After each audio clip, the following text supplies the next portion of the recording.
दादाजी के कहने पर समीर सबके सामने रिमझिम को कंगन पहनाने वाला है। ये कंगन उसकी माँ की पुश्तैनी निशानी है।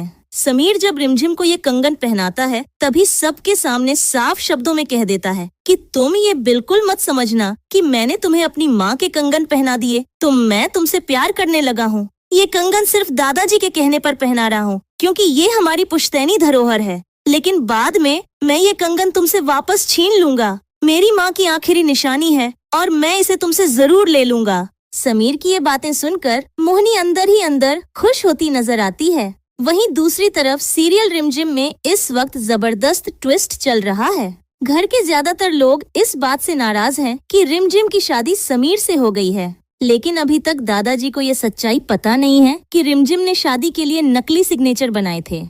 बहुत जल्द समीर यही सच्चाई दादाजी के सामने लेकर आने वाला है। सबको लगता है कि सच्चाई सामने आने के बाद दादाजी रिमझिम पर गुस्सा करेंगे और उसे डांटेंगे, लेकिन ऐसा बिल्कुल भी नहीं होता। दादाजी उल्टा रिमझिम से खुश हो जाते हैं और कहते हैं कि चाहे जो भी हुआ हो, लेकिन रिमझिम हमारे पोते समीर के लिए सबसे सही पसंद है। वही हमारे घर की बहू बनने के काबिल थी।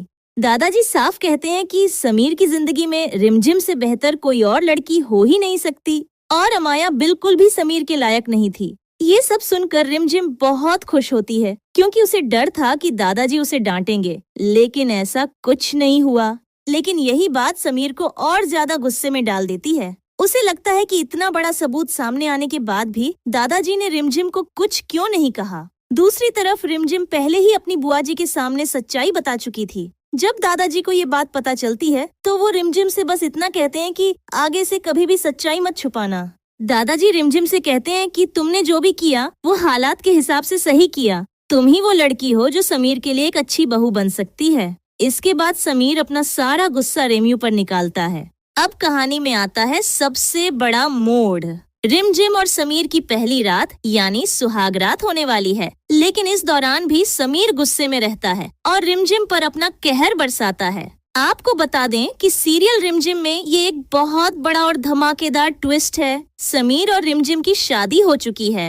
दादाजी खुद आकर समीर को आशीर्वाद देते हैं और कहते हैं कि आज से रिमझिम तुम्हारी पत्नी है और रिमझिम तुम हमेशा समीर की पत्नी बनकर उसके साथ रहोगी। इस आशीर्वाद को पाकर रिमझिम बेहद खुश हो जाती है, लेकिन दूसरी तरफ समीर की बुआसा और पूरे घर के होश उड़ जाते हैं क्योंकि पहले समीर की शादी अमाया से होने वाली थी और अब उसकी शादी रिमझिम से हो चुकी है। रिमझिम अब उस घर की बड़ी बहू बन गई है, समीर की पत्नी बन चुकी है और रियासत की मालकिन बनने वाली है। समीर की पत्नी होने के नाते अब रिमझिम फिर से महारानी कहलाएगी।